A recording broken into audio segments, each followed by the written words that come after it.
There is a stretch of water between Iran and Oman so narrow you could almost see across it, just 21 miles wide.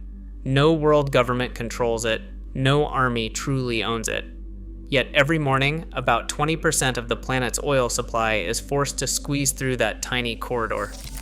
If something stops those ships, even for a few days, the shock would not stay in the Middle East. It would hit gas stations, factories, and grocery stores across the entire world. The Strait of Hormuz sits at the mouth of the Persian Gulf, connecting it to the Gulf of Oman and ultimately to the Indian Ocean. Think of the Persian Gulf as a bathtub. Saudi Arabia, Iraq, Kuwait, the UAE, Qatar, and Iran all sit around its edges. That bathtub holds the largest concentration of oil reserves in human history, and the Strait of Hormuz is the only drain. There is no second pipe. There is no emergency exit. Every supertanker carrying crude oil from that region has to pass through that same narrow corridor. The inbound lane is about 2 miles wide. The outbound lane is about 2 miles wide. That is the architecture holding up the modern world. Here's where the numbers get uncomfortable. Approximately 17 million barrels of oil pass through the strait every single day.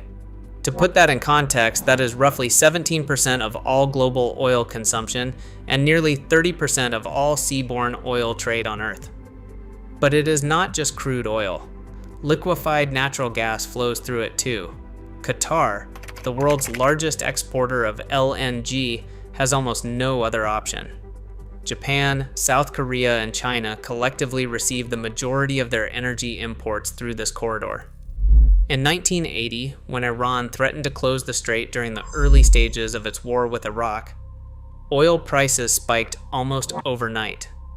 In 2019, when Iran seized a British-flagged tanker in the strait, insurance premiums for vessels transiting the region doubled within weeks. The world did not need the strait to actually close. The mere suggestion of disruption was enough to move global markets. This is where the story gets strange. Iran's coastline forms the entire northern edge of the strait. Oman controls the southern edge, but Oman is a quiet, neutral state. It does not rattle sabers. Iran does. Under international maritime law, the Strait of Hormuz is classified as an international strait, meaning all nations have the right of transit passage. In theory, no single country can close it. In practice, Iran has spent decades developing exactly the tools needed to do so anyway. The Islamic Revolutionary Guard Corps operates a fleet of fast attack boats, anti-ship missiles, sea mines, and submarine capabilities, all specifically designed not to defeat a naval superpower in open combat, but to make the strait too dangerous and too expensive for commercial shipping to use. It is not a military strategy, it is an insurance strategy. Iran does not need to sink every tanker. It only needs to sink one. The tanker war of the 1980s is the closest the world has come to losing the strait entirely. During the Iran-Iraq War, both sides began attacking oil tankers belonging to neutral countries in an attempt to strangle each other's revenue. Between 1984 and 1988, more than 500 vessels were attacked in the Persian Gulf. Insurance rates became so extreme that shipping companies began abandoning routes entirely. Kuwait eventually asked the United States to reflag its tankers as American vessels, which dragged the U.S. Navy directly into a conflict it had been trying to avoid.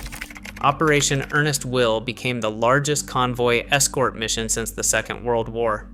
The United States was essentially renting its military to protect a commercial shipping lane, and this exposed a truth the industry has never fully reckoned with. The global energy supply chain does not run on diplomacy. It runs on the implicit threat of American naval firepower. Even when the strait stays open, the threat alone is enough to distort the global economy in ways most people never see. Lloyd's of London and other major marine insurers designate the Persian Gulf as a listed area, meaning vessels entering it automatically trigger war risk premiums. These premiums do not stay flat. They are recalculated in real time based on geopolitical tension. When relations between the United States and Iran deteriorate, the cost of insuring a single voyage through the strait can increase by hundreds of thousands of dollars overnight. Those costs do not disappear. They travel up the supply chain invisibly. They are baked into the price of a barrel of oil, into the cost of a kilowatt hour of electricity in Tokyo, into the price of a bag of fertilizer in rural Indonesia. The Strait of Hormuz does not have to be physically blocked to damage the global economy. It just has to feel dangerous. The uncomfortable truth is that the world has had decades to reduce its dependency on the strait and has largely failed to do so. There are two overland pipeline alternatives. The Petra Line in Saudi Arabia can carry about 5 million barrels a day to the Red Sea, bypassing the Gulf entirely. The Abu Dhabi crude oil pipeline can handle roughly 1.5 million barrels a day.